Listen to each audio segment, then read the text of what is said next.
Hello, Vinod. How are you? I am fine. Thanks, Sarla. Can you please explain to me about how to develop a business plan for FPOs? Vinod, for a business plan, it is important to understand the core business offerings or the value proposition of the FPO. It also requires considering all planned activities, the target customers, collaborations, distribution channels, as well as cost and revenue structures. Yes, Sarla. I am looking forward to understand the business plan development process in detail. Sure, Vinod. Let us take a deep dive into business plan development. For business planning, first of all, we need to outline the different business areas of our FPO.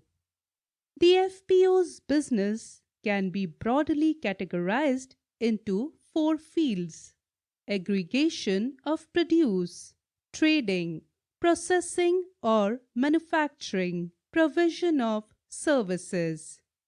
Most of the FPOs conduct these activities in order to look for a remunerative market, get better prices for their produce, or create a scope for negotiations.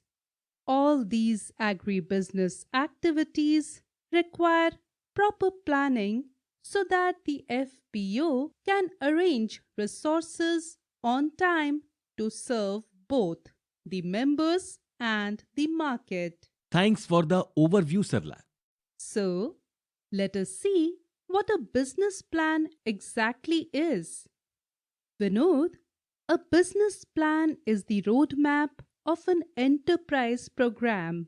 It directs stakeholders and staff on how to execute interventions, manage the program, and realize the program's goals and objectives.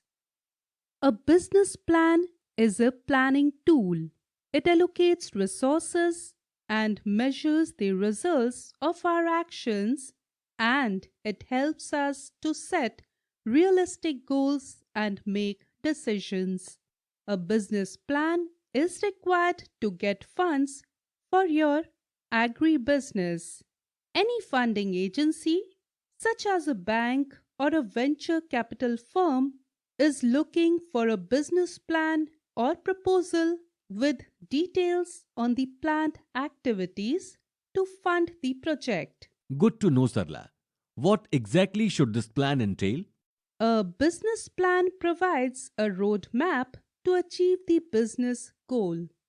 It further guides the FPO's fundraising as it is based on sound business logic. A business plan is based on solid decisions, considering important issues such as financial matters, the management, human resources, technology, and how to create value for the FPO's members and customers. Moreover, this plan helps to communicate ideas regarding a business expansion to its stakeholders, such as value chain players, bankers, or financial institutions, thus winning their support. Vinod, let us now understand the need of a FPO to develop a business plan by means of the following examples. Case 1. Mitra Vegetables Farmers Company is newly promoted and targets to reach 2,500 farmers in the first year. Its promoting agency visited 30 villages and conducted village level meetings on the benefits of becoming a member. The executive body explained the advantages of a membership. The company will support its member in getting quality inputs, enhancing technical knowledge, and negotiating for better prices through market linkages. As planned, at the end of the first year, 2,500 farmers joined the company and paid the membership fee and shared capital. The Mitra company conducted 10 village level trainings, tutored 250 members, and procured 500 kg of seeds and supplied them to 100 farmers. Due to a fund crisis, however, the company could not procure any produce and market linkages could not be established. The farmers waited until the end of the second year to obtain their promised services from the company. However, the company was able to reach only 500 farmers. The farmers soon lost their interest and withdrew their membership from the company. Thereafter, the company was dissolved. Vinod, you have seen the case of Mitra Vegetable Farmer Producer Company. Based on this case, I have two questions for you. Why did the company become defunct? What should the company do to sustain its membership? What do you think, Vinod? About the first question, why was the company defuncted? I think the reason for this is that the services promised were not provided as the FPO had no plan in place for procurement or marketing. Hence, the farmers hardly saw any benefit of being a member of the FPO. In the end, the company was dissolved due to withdrawal of memberships. Concerning the second question, what should the company do to sustain its members? I think that the company should have a business plan in place to serve the members. Based on the business plan, it should mobilize resources by ensuring members' participation and providing services stated in the business plan. The memberships can be sustained. Good, Vinod. You have understood the case very well. Vinod, so let us continue with another case example of the Janabandhu FPO. Janabandhu FPO is working in 60 villages and has a membership of 1,000 red gram farmers. With great effort, Janbandhu FPO established a market linkage with corporate pulses to supply 1,000 metric ton of red gram every year. Corporate pulses agreed to pay at least rupees 300 extra on the minimum support price MSP. As it is a long-term contract, it was agreed that the amount will be disbursed 4 months after the supply of the produce. The executive body of Janbandhu is pleased with the market linkage. The company provided 20% of the produce price to the FPO in advance.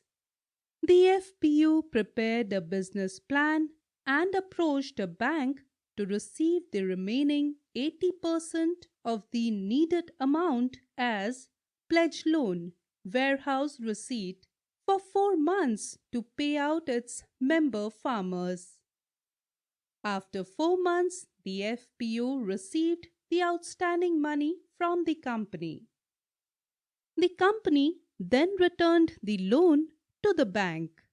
Through this, the FPO made a substantial profit and shared the dividend with its members. So, Vinod, now you are familiar with the case of Janbandhu FPO. Two questions to you on this case. What are the main reasons for the success of Janbandhu FPO? According to you, what is the core competence of the FPO in the given case? I think the main reason for the success of the Janbandhu FPO are its market linkage with the corporate firm and successful negotiations for a good price. Further, the planning for the payment to its members, the development of a business plan for the pledge loan and getting it sanctioned, as well as the successful supply of the produce to the corporate in the time and collection of the required payment and repayment of the loan to the bank. The core competence of the FPO in the given case are the development of a market linkage, its awareness about the pledged loan and timely action to avail the loan, coordination with relevant stakeholders, and financial and business planning.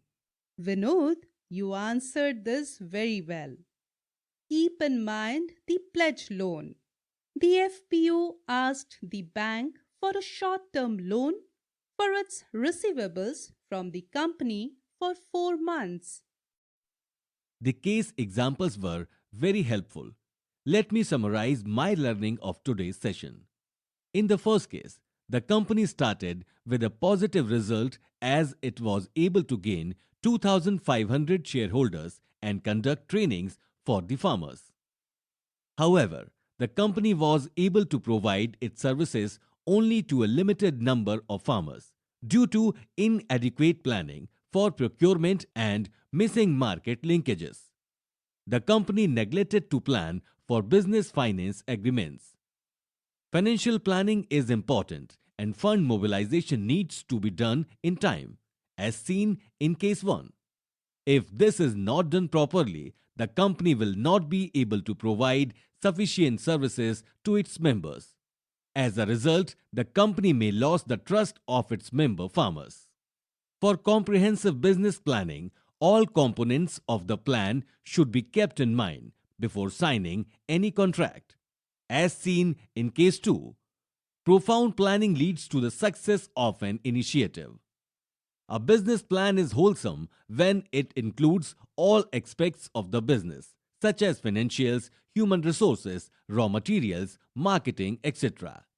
It helps to set business targets, to monitor our activities, and to guide us for improvement.